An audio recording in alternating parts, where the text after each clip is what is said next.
ছোট্ট গ্রামে থাকত রুমি নামে এক বুদ্ধিমান মেয়ে। সে সব সময় আকাশের দিকে তাকিয়ে ভাবত, ইস, যদি আমি উড়তে পারতাম।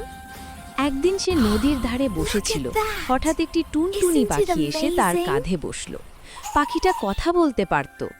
রুমি, তুমি কি উড়তে চাও? রুমি অবাক হয়ে মাথা নেড়ে বলল, হ্যাঁ, খুব।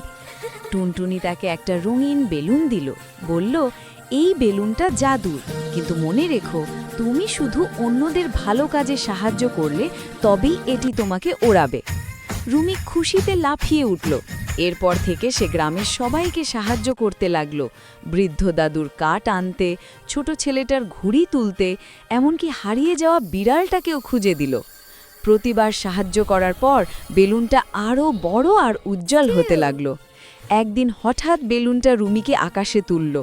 সে উড়তে লাগলো টুনটুনির সাথে, মেঘের ভেতর দিয়ে, রংধনুর উপর দিয়ে। কিন্তু তখনই নিচে সে দেখল গ্রামের একটা গাছ আগুনে জ্বলছে।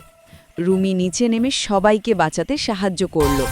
তখন টুনটুনি হেসে বলল, তুমি এখন সত্যিকারের নায়িকা, তোমার দয়া আর সাহসী তোমাকে উড়িয়েছে। শেষে রুমি বলল, ভালো কাজের ডানা থাকলে বেলুনের